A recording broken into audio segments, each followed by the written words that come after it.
What is up, lovers of budget cars and bikes? Welcome back to the channel and to another Multistrada. This will be the fifth Multistrada I've had over the last 5 years, and I'm hoping you've seen the videos we did on the V4S we had recently, which was an amazing bike, and it's no longer here. This has taken its place. Now there's a reason for that, so if you're interested in finding out why we changed from a 15 grand V4S Multistrada to more like a £6,000 1200 DVT Multistrada, keep watching and I'll try to explain it for you.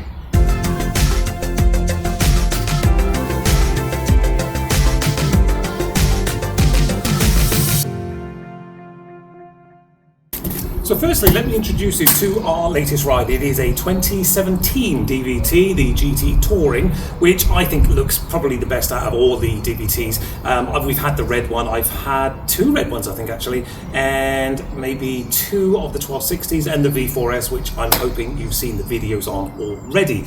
So why have we gone back to the 1200 DVT? Financially, basically. I was basically overstretching myself massively to be able to afford the V4S. It was a bit of a silly move. I don't ride enough at my age now to really warrant having that kind of value bike at home without a garage, and I was just getting a little bit concerned about it, but I still wanted to keep a Multistrada DVT. So, well, welcome to this one. This has done 23,000 miles, comes with full luggage. I'll stick a picture in somewhere here of it with the luggage. It's got a few extras, and we will basically pop out for a little ride in a minute. I'll explain more about why I've gone back to a DVT, and I'll talk to you about this specific bike, what's happening with the channel, what's happening in my life, what I've got going on for the future. So if you're interested in that, as I said, just keep watching. We'll put some chapters in, so if you want to just kind of skip forward or backwards, then you can do that at your leisure. But I'm going to get togged up. You'll have to excuse the hair. I've just come back from a ride. I'm going to get togged up again, and we'll take you out for a little ride because it's a beautiful sunny day and it's going to be raining this weekend, so I figured why not get out on this beauty. So we'll get togged up, we'll get out on the road, and as I said, I'll try to explain a little bit more about my philosophy of changing bikes up and down all over the place and why I've gone back to the DVT. So, welcome on board the 2017 DVT 1200 Multistrada that we've just bought from a lovely chap called Tony somewhere in the UK. I can't remember exactly where it was. If I'm shouting or I have to, in post-edit, increase the volume, I do apologise, because I've got my earplugs in for once, which basically means I can't hear very much through the helmet. I know that police car's nothing to do with us, but I did get out of his way, in case you were wondering. It is the second week of April down here in Cornwall, and it's due to rain this weekend, so I thought I'd better get out on this big old beauty and explain why we've got this bike and not the V4S anymore. It's simple, guys, as I said in the intro. I can't afford to have a near £15,000 motorcycle sitting in my back garden when I have no shed. That's one of the main reasons. Secondly, if I'm 100% honest, and I probably did mention this in the video reviews we did for the V4S, I didn't like it as much more, like twice as much value-wise as the 1200 or the 1260. In a lot of ways, I prefer the look of the 1200 and the 1260, and I certainly prefer the sound of the 1200 and the 1260. I don't like the sound of the V4. It was very similar on the two-owner V4 we had. It always sounded incredibly clackety to me, and it always kind of made me think that there was something going wrong with the engine. It freaked me out basically every time I started it up. It looked absolutely stunning. I'll stick a picture in the top left now, in case you haven't seen the videos, and I'll stick a link in somewhere as well. And it was an incredible bike. It was the V4S Sport full, so it had everything, and it was a joy to ride. It really, really was a joy to ride. Once you had your earplugs in, it was just brilliant. It's just when you started it up and when you got off it, took your helmet off, and it was this clacking and clacking and clacking away underneath you. It really used to piss me off, the sound. And I sold it mainly because of that, I would say. I went faster on that Multistrada than I've ever been on a Ducati, I have to say, because somebody in a Fiesta ST decided he'd like a race on the A38 one day, which didn't end well for him, as you can imagine. But I did uncomfortable speeds, and it was a bloody blast. So I'm not putting the bike down per se, it's just my findings with the V4S, and compared to the kind of fun that I've had on a 1200 and a 1260. As I said, this is my second 1200 and I've had two 1260s as well, so I know them pretty well. And being that this has the colour TFT as well down there, it's a glorious dash. It's got everything you could possibly want on a dashboard. It's all in colour. You've got cruise control, you've got heated grips. This one came with a full colour-coded 3-piece luggage set as well. As I said, it is the GT Touring Pack, which means you get the centre stand, this beautiful kind of gunmetal grey with the red trellis frame. You may have noticed, some of the eagle-eyed of you, that we've got a different screen on than we had at the intro. That's because I've been on AliExpress buying their super deals again, and I thought I'd try out this this screen here with the little kind of wind eliminator, I think they call it, something like that, deflector. So far it seems to be working quite well, actually. And for a bargain price, I think it was 15 quid for the deflector and about 30 quid for the screen. And it's all just bolt on, of course. Because I did take it for a 100-mile ride the other day, this bike, with just the normal screen on it. I was getting blown everywhere. So I thought I'd try a slightly taller screen with the wind deflector. And so far, just even going down here, it's working out quite well. Anyway, I digress. The bike.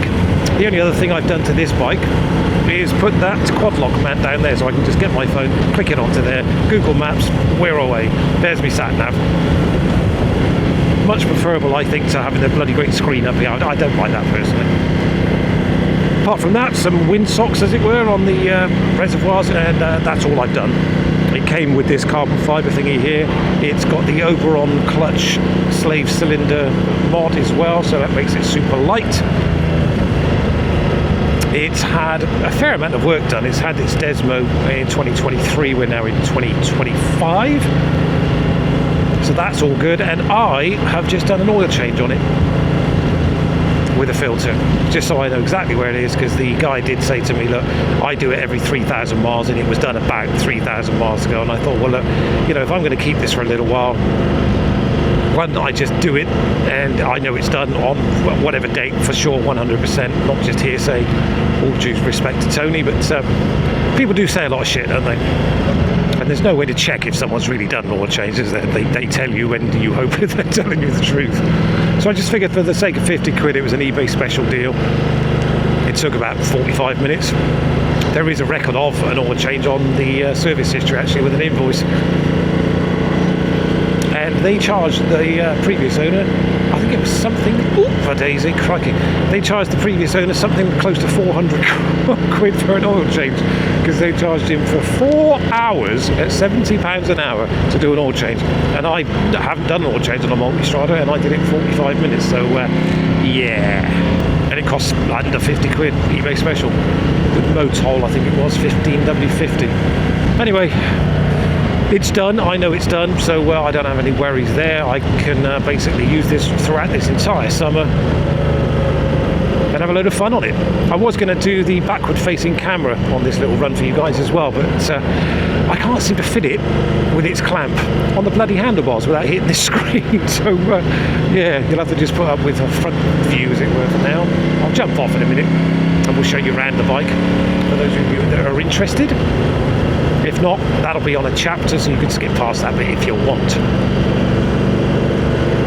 But yeah, we're in Cornwall, it's a sunny day, and we've got a Ducati Multistrada.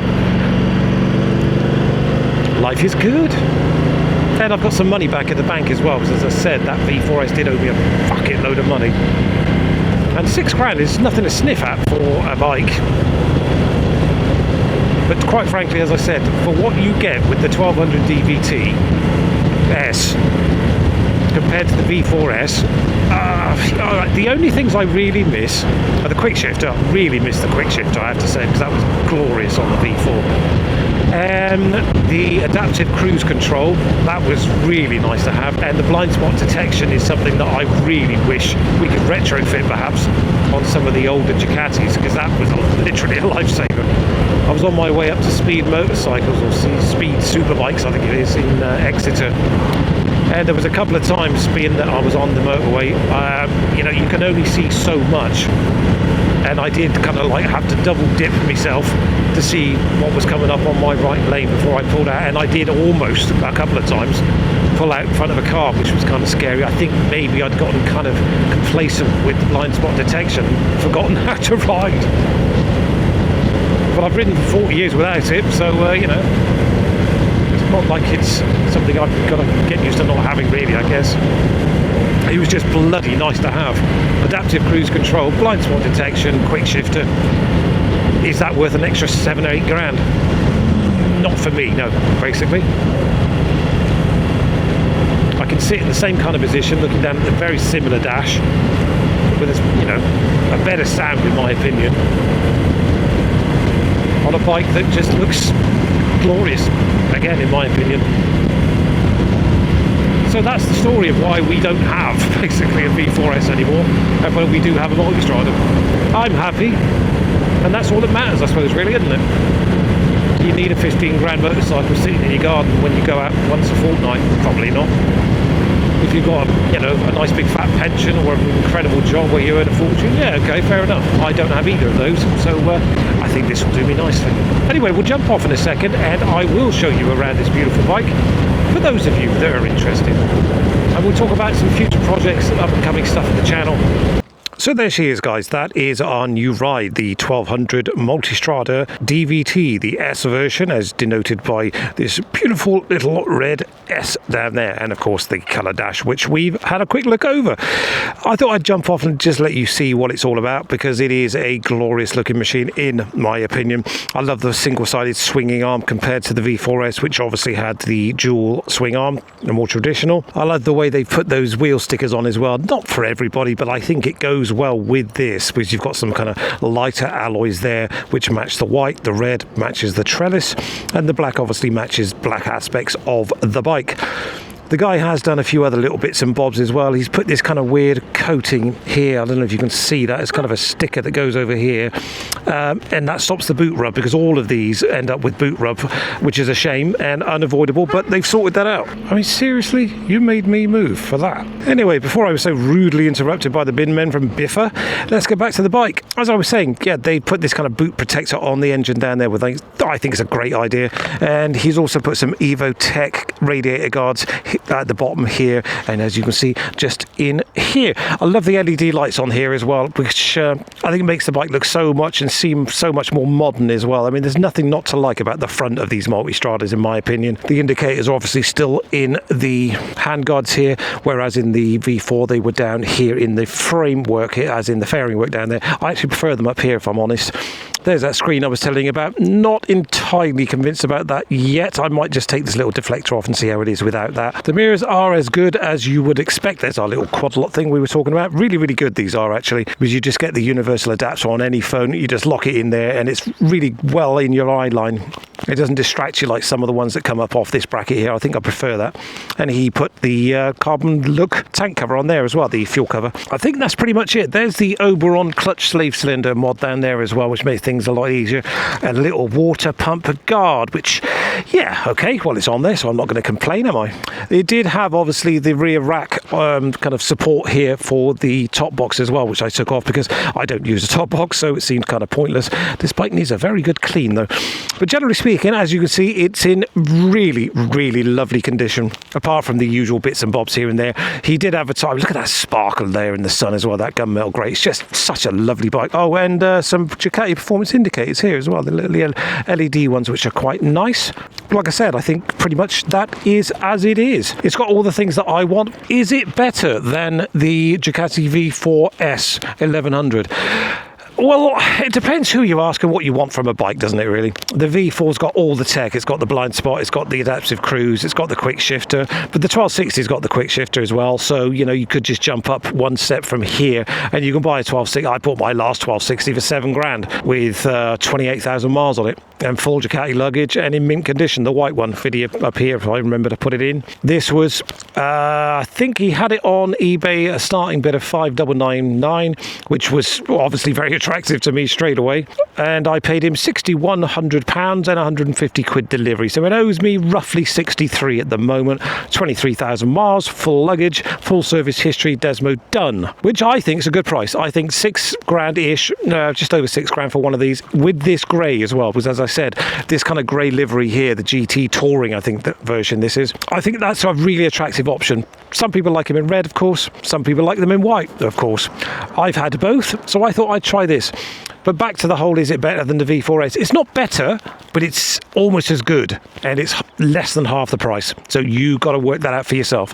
I didn't like the sound of the V4. If you love the sound of a V4 engine, great, get the V4.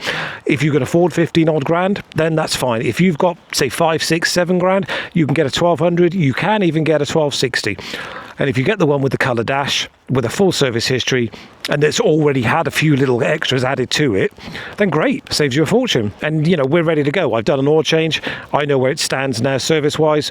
And, yeah, I'm just going to have fun with this over the summer and then see where we go. As for channel news, I'm so sorry to the guys that have subscribed looking for cars as well, because we did used to do a lot of cars. I don't know what's happened to the car market. I haven't been able to buy a car for almost a year now since the Nissan Qashqai project we did. I haven't done a van project because it takes me a long time to find a van that's suitable for conversion, you know, that doesn't have dents all over it or isn't just a white van. So, you know, we are going to do another conversion, but I don't know on what yet. And obviously we are going to do some more cars. They will be coming up this year, I promise. 2025, we're going to not move away from the bikes, but we're going to go back to our roots, as it were. Cheaper bikes, cheaper cars. So that's what's happening with Budget Cars and Bikes for you, all you lovely subscribers. This is going to be our summer ride for the time being. We will see how that pans out, of course. But that's it. That is our 2017 1200 DVT Touring, which we basically downgraded almost from the V4S. And I've explained the reasons why. But from Budget Cars and Bikes, that is it. I really hope you enjoyed it, guys. I hope it's been informative. And I hope you subscribe if you like this kind of content. And I hope you subscribers stay with me for some more content coming up this year. From me, that's it. We're done. I'm going to continue my ride and have a bit of fun. Take care, guys. Ride safe. Subscribe if you haven't. Like and share the video. Really appreciate it. Take care, guys. Again, thanks for watching.